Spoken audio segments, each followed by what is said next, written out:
এই গাছগুলো আসছে অলমোস্ট 2 সপ্তাহ হয়ে গেছে।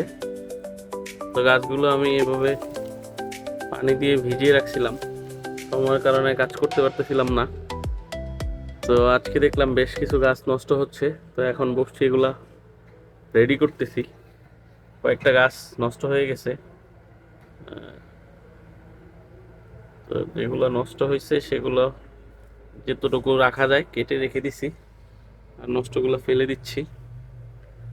তো দেখি নেক্সট কি বানাই, এগুলো দিয়ে কি ধরনের ডেকোরেশন করা যায় আপনাদেরকে দেখানোর চেষ্টা করবো ইনশাল্লাহ। এই হলো মোটামুটি সবগুলো গাছ। আসলে গাছগুলো যার কাছ থেকে আনছি তাকে ধন্যবাদ দিতেই হয়, গাছগুলো বেশ ভালো এবং লম্বা সাইজের। এখন আমি কিছু কাটিং নিব, আর বাকি গাছগুলো এভাবেই আবার পানিতে রেখে দিব। আজকে সময় হবে না, ইনশাল্লাহ নেক্সটে হয়তো আবার কি করব দেখা যাক। গাছগুলোকে বেশ ভালোভাবে ধুয়ে নিলাম, মাটি ছিল, ময়লা ছিল, এগুলো ভালোভাবে ধুয়ে নিলাম। এখান থেকে কিছু কাটিং আমি ছাদে লাগাবো বড় পর্যায়ে গ্রো করার জন্য, আর কিছু কাটিং হচ্ছে ডিজাইনের কাজে ব্যবহার করবো ইনশাল্লাহ।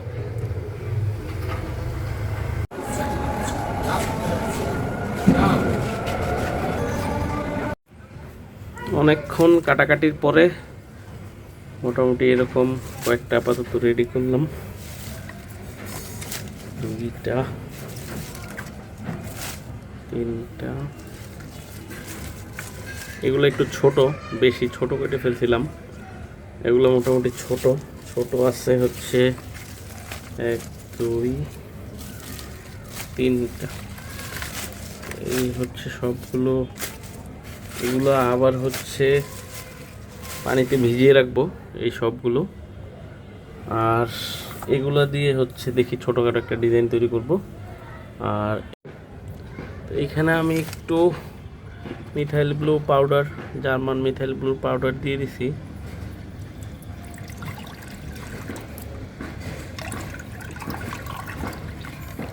এইটা দেওয়ার কারণ হচ্ছে পানিতে মশা হওয়ার চান্স থাকবে। তা আমি জানি না এটা দিলে মশা হবে না, এরকম নির্দিষ্ট করে বলতে পারতেছি না। তবে যেহেতু এটা অ্যান্টিব্যাকটেরিয়াল, তো আমার মনে হয় এটার কারণে আর মশা হবে না, এবং গাছগুলো যেখানে কাটা হয়েছে সেখানে আর নতুন করে ফাঙ্গাস তৈরি হবে না। এটা সম্পূর্ণই আমার প্রযুক্তি, কেউ আবার এটাকে স্ট্যান্ডার্ড হিসেবে নেবেন না। এগুলো হলো ছোট কাটিংগুলো, এগুলো এরকম করলাম, খুব একটা ভালো হয় নাই, প্রথম করলাম। এইগুলো হচ্ছে ছাদে লাগাবো নতুন প্লান্টেশনের জন্য। তো দেখা যাক কি হয়, দোয়া রাখবেন সবাই। আজকে এই পর্যন্তই, আল্লাহ হাফেজ।